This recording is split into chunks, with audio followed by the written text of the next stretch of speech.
Hello दोस्तों, स्वागत है एक बार फिर से आपका परिधि नर्सिंग क्लासेज में।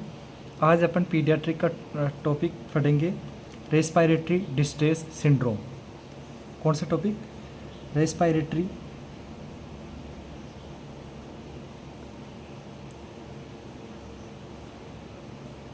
Distress syndrome.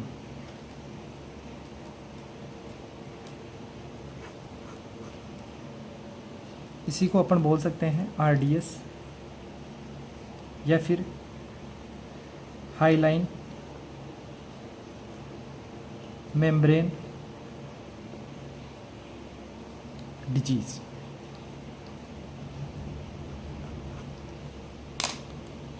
कौन सा topic? Respiratory distress syndrome. Distress का मतलब क्या होता है? डिस्ट्रेस का मतलब होता है डिफ़िकल्टी, और सिंड्रोम का क्या मतलब होता है? सिंड्रोम का मतलब होता है group of symptoms. Group of symptoms. Distress का मतलब क्या हो रहा है? डिफ़िकल्टी, और सिंड्रोम का मतलब ग्रुप ऑफ सिम्टम्स। नेक्स्ट अपन देखते हैं रेस्पिरेटरी डिस्ट्रेस सिंड्रोम होता क्या है। रेस्पिरेटरी डिस्ट्रेस सिंड्रोम इज क्या है?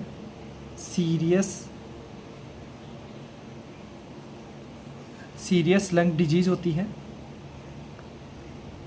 जिसमें क्या होता है? Deficiency of lungs surfactant. किसकी कमी होती है? डेफिशिएंसी होती है किसकी? लंग्स सरपेक्टेंट की, जिसकी वजह से क्या देखने मिलेगा? क्या देखने को मिलता है? Chest retraction RC. ये क्या है? एक सीरियस लंग्स डिजीज़ होती है, जिसके अंदर क्या होता है? डेफिशिएंसी होती है किसकी? सरपेक्टेंट की। एंड क्या देखने को मिलेगा? चेस्ट का रिट्रैक्शन देखने को मिलता है। नेक्स्ट अपन देखते हैं इसके अंदर, ये किसके अंदर देखने मिलेगा? ये नियोनेट के अंदर देखने मिलेगा। किसके अंदर? नियोनेट के अंदर। वो भी कौन से? प्रीटर्म बच्चों के अंदर देखने को मिलता है। नेक्स्ट देखते हैं अपन, एक होता है प्रीटर्म बच्चा, एक होता है टर्म, एक होता है पोस्ट टर्म। प्रीटर्म क्या होता है? ऐसे बच्चे, ऐसे न्यूबॉर्न बेबीज जिनका बर्थ कितने से पहले हो गया? 37 वीक ऑफ जेस्टेशन से पहले हो जाए। कितने से पहले? 37 वीक ऑफ जेस्टेशन से पहले अगर बच्चा जन्म लेता है उसको प्रीटर्म बेबी बोलते हैं। ठीक है। टर्म किसको बोलेंगे? जिनका जन्म 37 से 42 वीक ऑफ जेस्टेशन पे होता है। कब होता है? 37 से 42 वीक ऑफ जेस्टेशन पे होता है, उनको टर्म बोलेंगे। और पोस्ट टर्म, जिन बच्चों की डिलीवरी 42 वीक ऑफ जेस्टेशन के बाद में होती है, उसको अपन बोलते हैं पोस्ट टर्म बोलते हैं। ठीक है। क्या बोलते हैं? पोस्ट टर्म बोलते हैं। ठीक है। नेक्स्ट, ये किसके अंदर देखने मिलेगा? ये प्रीटर्म बच्चों के अंदर देखने मिलेगा। मेनली किस में देखने मिलता है? प्रीटर्म बच्चों के अंदर देखने मिलता है। क्यों? इसमें किसकी कमी होती है? सरपेक्टेंट की कमी होती है। किसकी कमी होती है? सरपेक्टेंट की कमी होती है। ठीक है। नेक्स्ट, और एक टर्मिनोलॉजी और पढ़ लेते हैं अपन, नियोनेट। क्या? नियोनेट। नियोनेट होते हैं, नियोनेट जन्म से लेकर के बर्थ टू 28 दिन के बच्चे, 28 दिन के बच्चे जो होते हैं, जन्म से लेकर के 28 दिन तक के बच्चों को अपन बोलते हैं नियोनेट। इनके अंदर 0 से 7 दिन तक के बच्चों को अपन बोलेंगे अर्ली नियोनेट। क्या बोलेंगे? Early neonate. ठीक है। और 8 दिन से लेकर के 28 दिन तक के बच्चों को अपन बोलेंगे लेट नियोनेट। किसको बोलेंगे? 8 दिन से लेकर के 28 दिन तक के बच्चों को अपन क्या बोलेंगे? लेट नियोनेट बोलते हैं। क्या बोलते हैं? लेट नियोनेट बोलते हैं। नेक्स्ट अपन देखते हैं ये सरपेक्टेंट होते क्या हैं। ठीक है। ये सरपेक्टेंट होते क्या हैं? सरपेक्टेंट फटने से पहले अपन फट लेते हैं एल्यूलाई, ठीक है, एल्व्यूलाई। एल्यूलाई क्या होती है आपके? एल्यूलाई क्या होती है? स्ट्रक्चरल एंड फंक्शनल यूनिट होती है। स्ट्रक्चरल और फंक्शनल यूनिट होती है किसकी? यूनिट ऑफ लंग्स की। लंग्स की क्या होती है? स्ट्रक्चरल और फंक्शनल यूनिट होती है, ठीक है। जैसे ये क्या है? ये क्या है? एल्यूलाई है, ठीक है। इसके अंदर क्या पाई जाती है? 2 टाइप की सेल पाई जाती है। कितने टाइप की सेल पाई जाती है? 2 टाइप की सेल पाई जाती है। एल्यूलाई होगी, इसमें 2 टाइप की सेल पाई जाती है। पहली जो सेल है उसको बोलेंगे न्यूमोसाइट सेल फर्स्ट, या फिर इसी को बोल सकते हैं अपन एल्व्यूलार टाइप फर्स्ट सेल, ठीक है। कौन सी सेल होती है? न्यूमोसाइट सेल फर्स्ट होती है, या फिर इसी को बोल सकते हैं अपन एल्व्यूलार टाइप फर्स्ट सेल, अपन इसको बोल सकते हैं, ठीक है। ये कवर करती है 97% एरिया कवर करती है। किसके अंदर? एल्व्यूलाइज के अंदर। ये किसके अंदर करती है?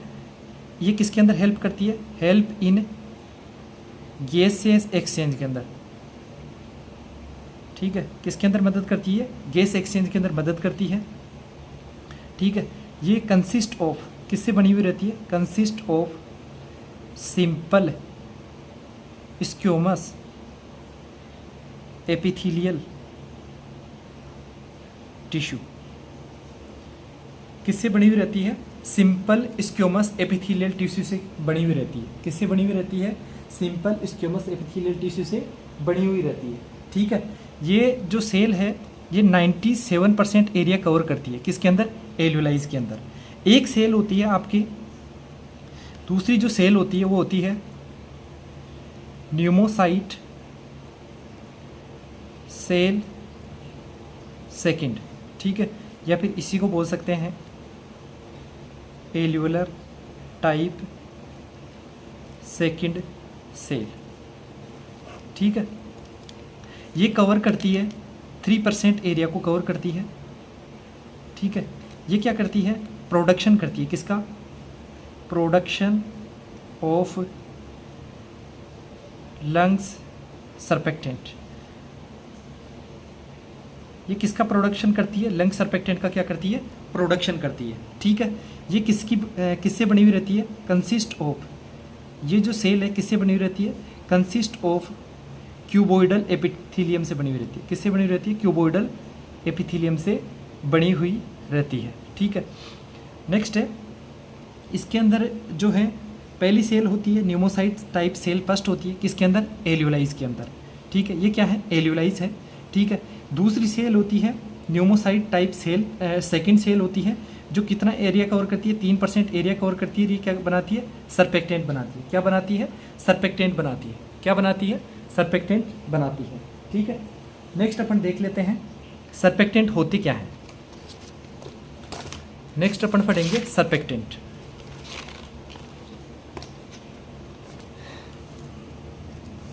क्या पढ़ेंगे? सरपेक्टेंट।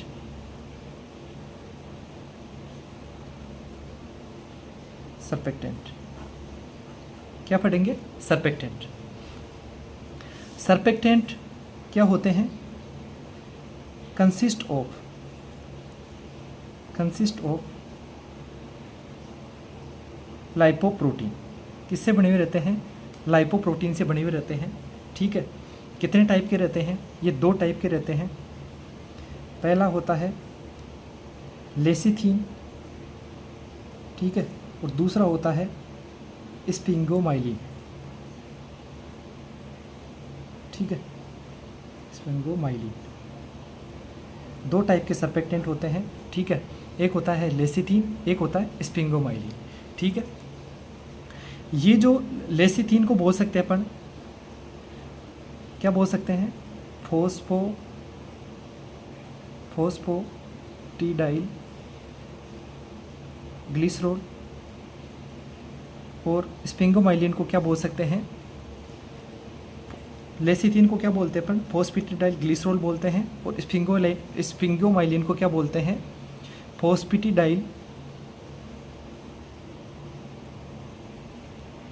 क्या बोलते हैं, फोस्फेटिडाइल जो है कोलिन तो किसको बोलते हैं, लेसिथिन को।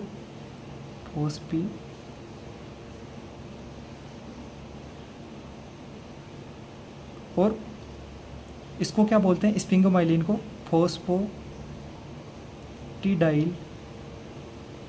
ग्लिसरॉल। कितने टाइप के होते हैं, ये 2 टाइप के रहते हैं, लेसिथिन और स्पिंगोमाइलिन। लेसिथिन को बोलते हैं अपन फोस्फेटिडाइल कोलिन और स्पिंगोमाइलिन को बोलते हैं अपन फोस्फेटिडाइल ग्लिसरॉल। ठीक है, इनका सिंथेसिस कब होता है, सिंथेसिस कब होता है, निर्माण कब स्टार्ट हो जाता है, सिंथेसिस इनका निर्माण कब शुरू हो जाता है, इनका निर्माण शुरू हो जाता है, स्टार्ट हो जाता है। ठीक है, ये बनना कब स्टार्ट हो जाते हैं, 20 वीक ऑफ जेस्टेशन पे, 20 वीक ऑफ जेस्टेशन पे ये बनना शुरू हो जाते हैं। कब की बात है ये, जेस्टेशन की बात है, इन इंट्रायूटरन लाइफ में। जब बच्चा फीटस जो है 20 वीक का होता है तब ये आपका सिंथेसिस स्टार्ट हो जाता है। ठीक है, सिंथेसिस कब स्टार्ट हो जाता है, 20 वीक पे। ये आपके एमनियोटिक फ्लूइड के अंदर अपीयर कब हो जाते हैं, अपीयर हो जाते हैं 28 वीक पे। 28 वीक पे अपन चेक कर सकते हैं। ठीक है, एमनियोसेंटेसिस के थ्रू 28 वीक पे। मेच्योर कब होते हैं ये मेच्योर होते हैं 36 वीक पे। कब होते हैं, 36 वीक पे ये क्या होते हैं, मेच्योर होते हैं। ठीक है, ये इनका निर्माण कब शुरू हो जाता है, स्टार्ट हो जाता है 20 वीक पे। अपीयर कब होते हैं ये इसके अंदर, किसके अंदर, एमनियोटिक फ्लूइड के अंदर 28 वीक पे। और मेच्योर कब होते हैं पर, मेच्योर कब होते हैं ये 36 वीक पे। नेक्स्ट इनका फंक्शन देख लेते हैं, ये सर्फेक्टेंट का फंक्शन क्या होता है,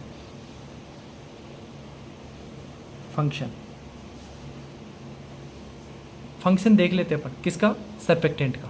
किसकी फंक्शन की बात करें अपन, सर्फेक्टेंट के फंक्शन की अपन क्या कर रहे हैं, बात कर रहे हैं। ठीक है, किसके फंक्शन की बात कर रहे हैं, सर्फेक्टेंट के फंक्शन की बात कर रहे हैं।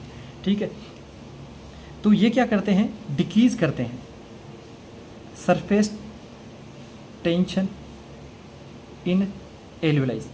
एल्वेलाइज पर जो सरफेस टेंशन लगता है उसको क्या करते हैं, कम करते हैं। या फिर ये क्या करते हैं, प्रिवेंट करते हैं,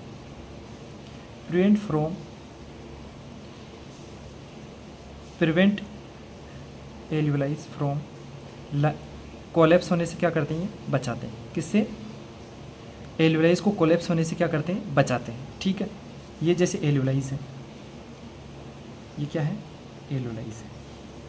ठीक है, जब अपन एक्सपायरेशन करते हैं, क्या करते हैं, एक्सपायरेशन करते हैं, तो ये इसके अंदर क्या होती है, जो आपके CO2 होती है वो क्या होती है, बाहर की तरफ एक्सेल जब अपन करते हैं एक्सपायरेशन के दौरान, इसको कोलैप्स होने से क्या करते हैं, प्रिवेंट करते हैं। क्या करते हैं, कोलैप्स होने से बचाते हैं। कौन, ये कौन बचाते हैं, सर्फेक्टेंट बचाते हैं। कौन बचाते हैं, सर्फेक्टेंट बचाते हैं। नेक्स्ट अपन देखते हैं इसके अंदर इनका प्रोडक्शन कब शुरू हो जाता है, स्टार्ट हो जाता है 28 वीक पे। ये अपीयर कब होते हैं, स्टार्ट हो जाते हैं 20 वीक पे, अपीयर होते हैं 28 वीक पे, और मेच्योर कब होते हैं, 36 वीक पे। ठीक है, ये क्या करते हैं, लंग्स को कोलैप्स होने से बचाते हैं। मतलब जो एल्वेलाइज है इनको कोलैप्स होने से क्या करते हैं, बचाते हैं। एल्वेलाइज को कोलैप्स होने से क्या करते हैं, बचाते हैं। ठीक है, नेक्स्ट अपन देखते हैं, नेक्स्ट दोनों आपकी सेल पढ़ लिया अपन ने, न्यूमोसाइट सेल फर्स्ट और सेकंड। ठीक है, अब अपन इसकी पैथोफिजियोलॉजी पढ़ लेते हैं। क्या पढ़ेंगे अपन इसकी, पैथोफिजियोलॉजी। पहले रिस्क फैक्टर पढ़ लेते हैं।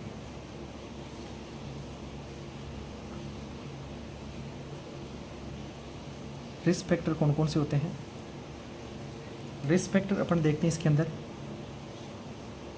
प्री मैच्योरिटी,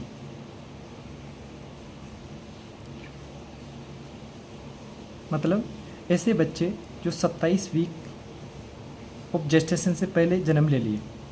ठीक है, उनको अपन बोलते हैं प्री मैच्योर बच्चे। ठीक है, इनके अंदर क्या होगा, सर्फेक्टेंट प्रॉपर अमाउंट के अंदर बनेगा नहीं, तो क्या किसको लीड करता है, ये RDS को लीड करता है। ठीक है, अगर डायबिटिक मेलाइटस मदर का अगर बच्चा है, DM मदर का अगर बच्चा है, तो उसकी वजह से भी देखने को मिल सकता है। Next birth asphyxia. Birth asphyxia, birth asphyxia भी किसको लीड करता है? आपके आरडीएस को लीड करता है। किसको लीड करता है? आरडीएस को लीड करता है। बर्थ एस्पेक्सिया क्या होता है? आपका जन्म के समय बच्चा रेस्पायरेशन इनिशिएट और मेंटेन नहीं कर पाता है, उसको अपन बर्थ एस्पेक्सिया बोलते हैं। ठीक है, ये कुछ रिस्क फैक्टर है किसके? आरडीएस के, रेस्पिरेटरी डिस्ट्रेस सिंड्रोम के। अब अपन इसकी पढ़ते हैं पैथोफिजियोलॉजी। क्या? पैथोफिजियोलॉजी।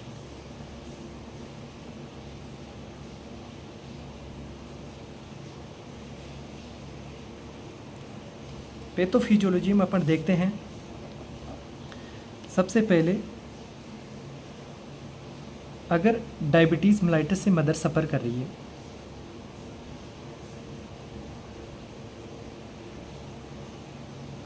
किससे सफ़र कर रही है?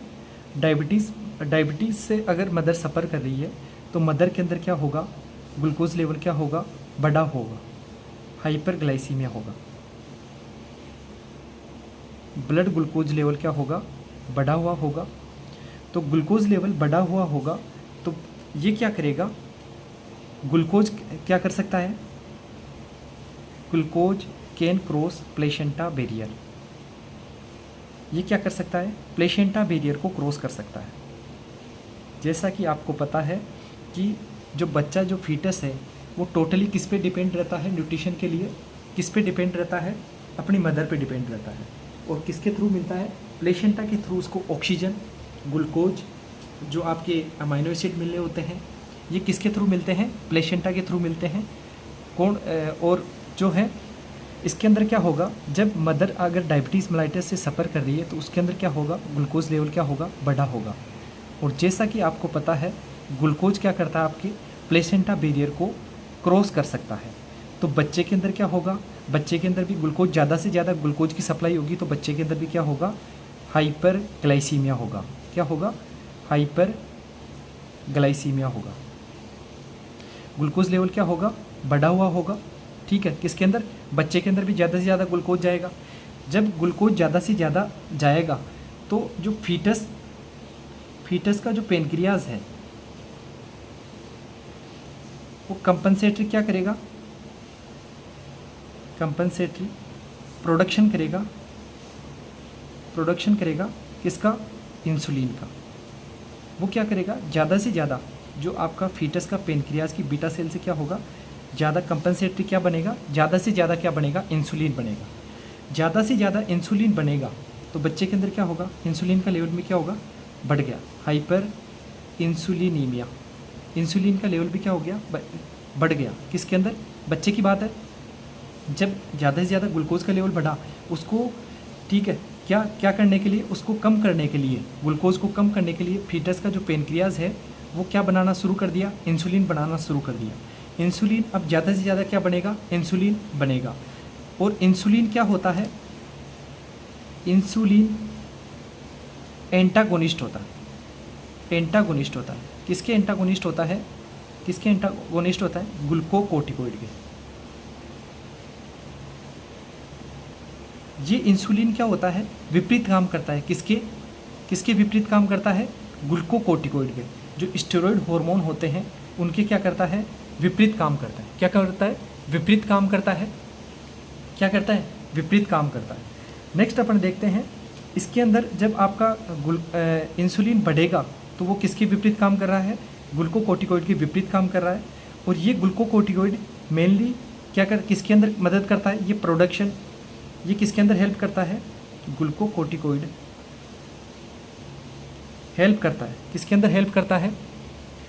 हेल्प करता है इन, किसके अंदर मदद करता है? ये प्रोडक्शन ऑफ सरपेक्टेंट। ये किसके अंदर मदद करता है? सरपेक्टेंट के प्रोडक्शन में क्या करता है? मदद करता है। किसके अंदर मदद करता है? प्रोडक्शन ऑफ सरपेक्टेंट में क्या करता है? ये मदद करता है। ठीक है, जब आपका मदर के अंदर क्या है? ग्लूकोज लेवल बढ़ेगा, क्या होगा? मदर के अंदर ग्लूकोज लेवल क्या होगा? बढ़ेगा। किसका लेवल बढ़ रहा है? ग्लूकोज का लेवल बढ़ रहा है मदर के अंदर। तो ये ग्लूकोज क्या कर सकता है? क्रॉस कर सकता है। प्लेसेंटा बैरियर को क्या कर सकता है? क्रॉस कर सकता है। जब ये क्रॉस करेगा तो बच्चे के अंदर क्या होगा, ज़्यादा से ज़्यादा ग्लूकोज सप्लाई होगी। जब ज़्यादा से ज़्यादा ग्लूकोज सप्लाई होगी तो फीटस का पेनक्रियाज कंपनसेटरी क्या बनाएगा, ज़्यादा से ज़्यादा इंसुलिन बनाएगा। तो अब क्या हो गया, इंसुलिन का लेवल क्या हो गया, बढ़ गया। इंसुलिन का लेवल जब बढ़ा किसके अंदर, बच्चे के अंदर क्या हुआ, इंसुलिन का लेवल बढ़ गया। जब बच्चे के अंदर इंसुलिन का लेवल बढ़ता है तो वो क्या करता है, इंसुलिन किसके विपरीत काम करता है, एंटागोनिस्ट होता है, ग्लूकोकोर्टिकोइड।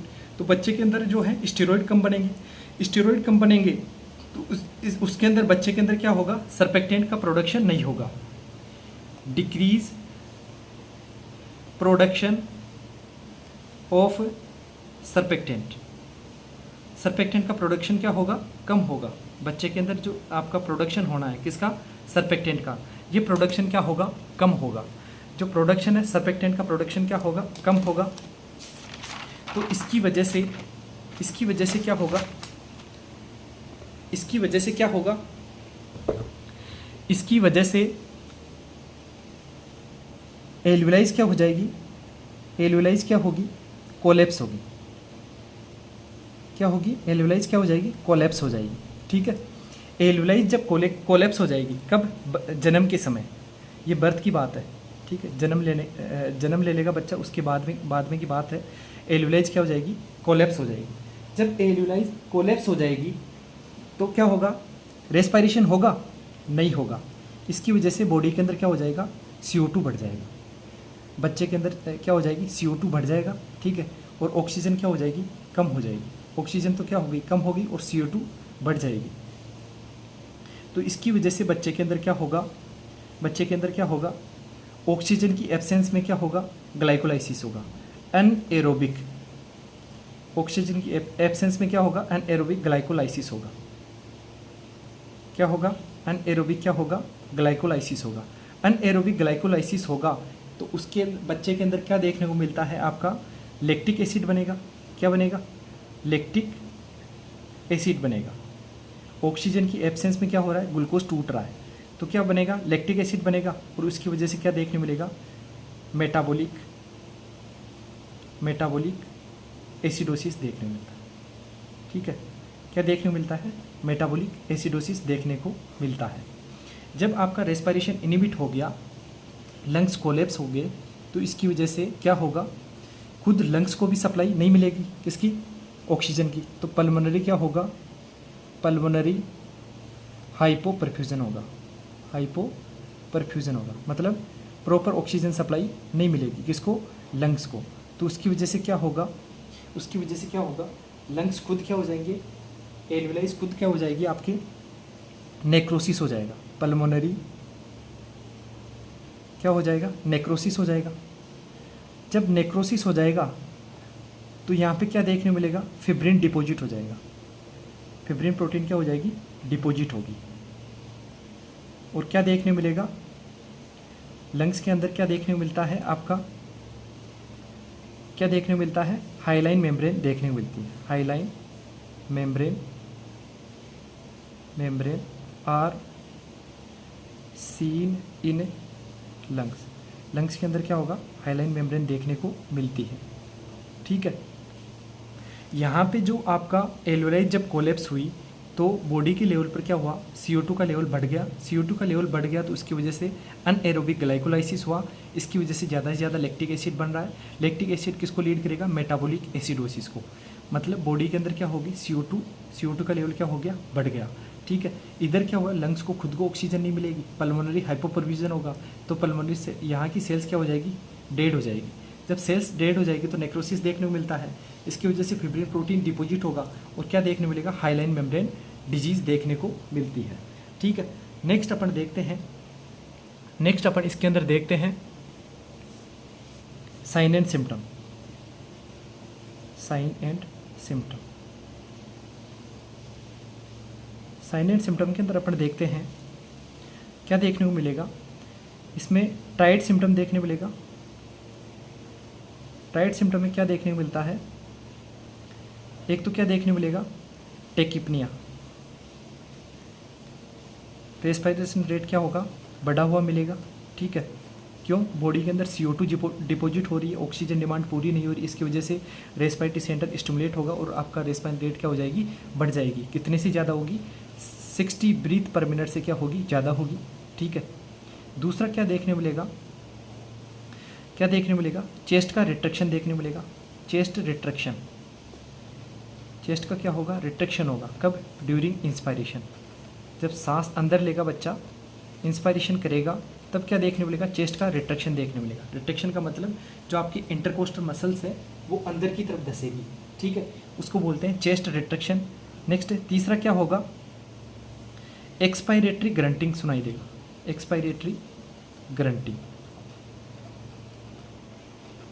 एक्सपायरेटरी ग्रंटिंग देखने को मिलता है। ठीक है, ग्रंटिंग का मतलब हो गया इसके अंदर एबनॉर्मल ब्रीथ साउंड। ये कैसी होती है? एबनॉर्मल ब्रीथ साउंड होती है। एबनॉर्मल ब्रीथ साउंड होती है। क्या होती है? एबनॉर्मल ब्रीथ साउंड होती है। ठीक है। नेक्स्ट इसके अंदर क्या देखने मिलेगा? ये ट्राइड सिम्टम में आते हैं तीनों। ठीक है। नेक्स्ट नेजल फ्लेयरिंग देखने को मिलेगा। नेजल फ्लेयरिंग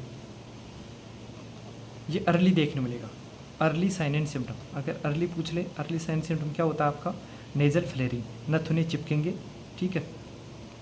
नेक्स्ट क्या देखने को मिलेगा?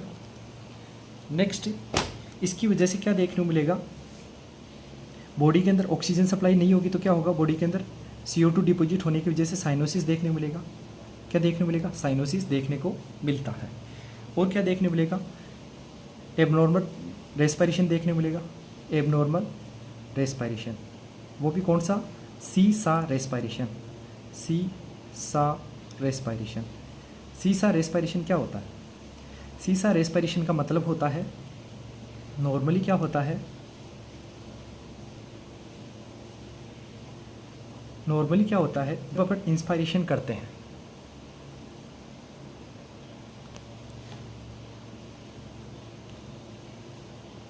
जब अपन क्या करते हैं? इंस्पायरेशन करते हैं, तब क्या होता है? चेस्ट का और एब्डोमेन का, ये तो आपका चेस्ट हो गया और ये एब्डोमेन, दोनों साथ साथ क्या होते हैं? बाहर की तरफ क्या होते हैं? प्रोट्यूज होते हैं। मतलब जब अपन इंस्पायरेशन करते हैं तब क्या होता है? चेस्ट का और एब्डोमेन का राइज साथ साथ होता है। ठीक है, चेस्ट और एब्डोमेन दोनों बाहर की तरफ आते हैं। ठीक है, जब अपन इंस्पायरेशन करते हैं तब, और एक्सपायरेशन करते हैं तब दोनों साथ क्या होते हैं? अंदर की तरफ जाते हैं। लेकिन इसमें ऐसा नहीं होगा। जब बच्चा क्या करेगा? इंस्पायरेशन करेगा। क्या करेगा? इंस्पायरेशन करेगा, तब क्या देखने को मिलता है? इस चेस्ट का तो क्या होगा? चेस्ट तो अंदर की तरफ जाएगा और एब्डोमेन बाहर की तरफ आएगा। एब्डोमेन क्या होगा? बाहर की तरफ आएगा। उसको अपन बोलते हैं सीसा रेस्पिरेशन। सीसा रेस्पिरेशन का मतलब होता है ये एबनॉर्मल रेस्पिरेशन होता है। ये क्या होता है? नॉर्मली चेस्ट और एब्डोमेन का, चेस्ट का और एब्डोमेन का राइज और फॉल जो होता है वो साथ साथ होता है। मतलब इंस्पायरेशन करते हैं तो ये दोनों बाहर की तरफ आते हैं। ठीक है, साथ साथ। लेकिन इसमें क्या होता है? और जब एक्सपायरेशन करते हैं तो दोनों साथ के साथ अंदर जाते हैं। लेकिन इसमें ऐसा नहीं होता है। जब अपन क्या करेंगे? इंस्पायरेशन करेगा बच्चा तो ये चेस्ट तो अंदर की तरफ जाएगा और एब्डोमेन बाहर की तरफ जाएगा। ठीक है, इसको बोलते हैं अपन सीसा रेस्पिरेशन। क्या बोलते हैं अपन? सीसा रेस्पिरेशन बोलते हैं। ठीक है। नेक्स्ट अपन इसके अंदर देखते हैं डायग्नोस्टिक इवैल्यूएशन। क्या देखते हैं? Diagnostic evaluation.